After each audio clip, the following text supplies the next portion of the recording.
신앙생활 하시면서 깜짝깜짝 놀라실 때가 있으실 거예요. 목사님께서 설교를 하시면 성도님들이 아멘이라고 하는 화답하는 것을 보실 수 있을 겁니다. 어디에 나와 있는 것도 아니고요. 어떻게 그런 부분들을 맞춰서 할지 아마 처음에 당황스러우실 텐데요. 아멘이라고 하는 단어는 성경에서 그러하다, 확실하다, 진정으로, 참으로 라고 하는 뜻을 갖고 있는 단어예요. 즉, 진심으로 동의합니다. 진심으로 거기에 같은 마음을 갖고 있습니다 라고 하는 고백이 되겠지요. 이것이 우리의 예배에 있어서는 저도 그렇게 믿습니다 라고 하는 고백으로 이해하시면 되겠습니다.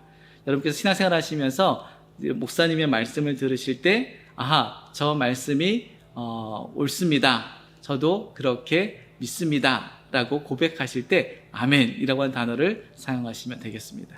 알겠습니다.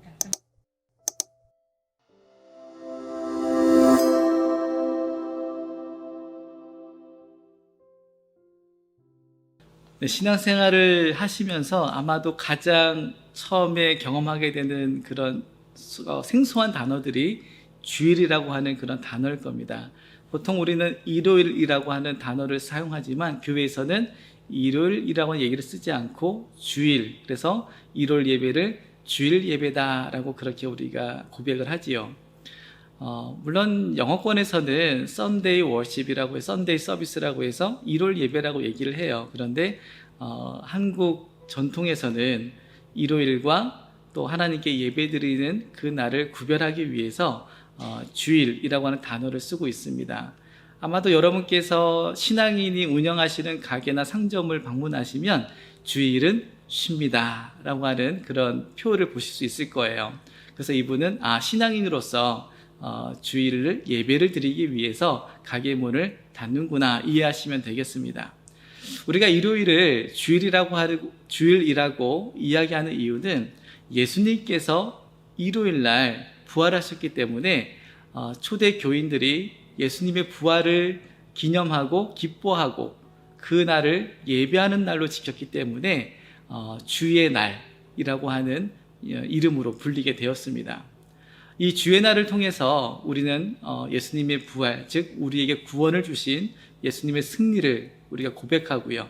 그래서 어떤 엄숙한 그런 모습보다는 기쁨의 축제일로 이해를 하시면 좋겠습니다.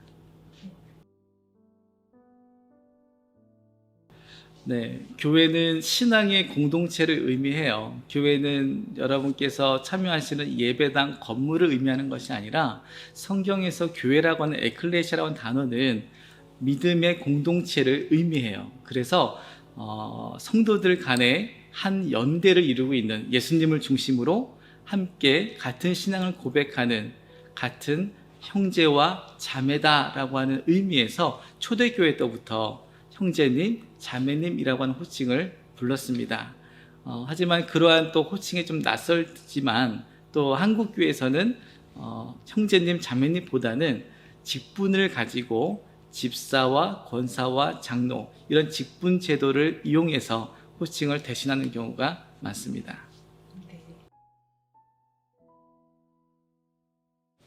교회 예절 가운데 복장에 대한 얘기를 아마 듣게 되실 거예요. 저도 목회 중에 몇 번 그런 이슈가 있었던 적이 있거든요.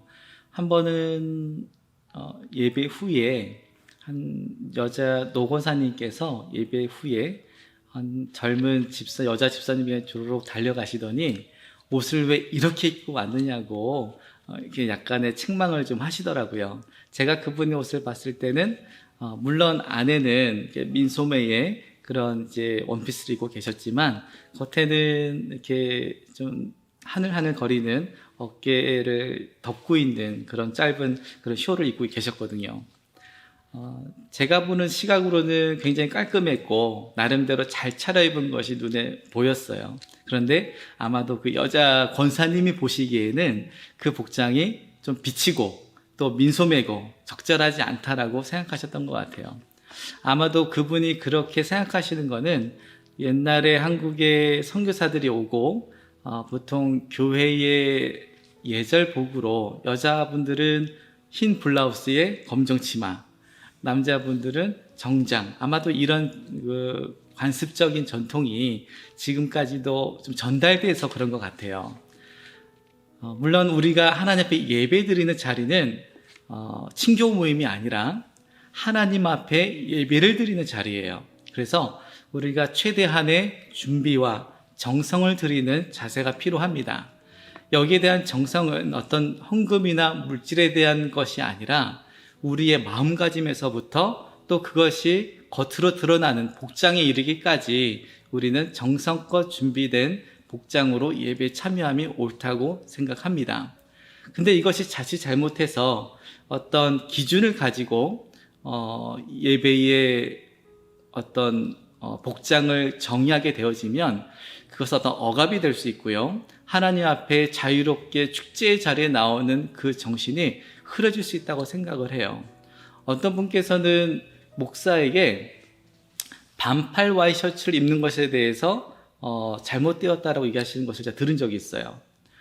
물론 지금은 에어컨이 잘 돼 있어서 긴팔 와이셔츠를 입어도 큰 문제가 되지 않지만 과거에는 굉장히 힘든 아마도 그런 자리였을 것 같습니다.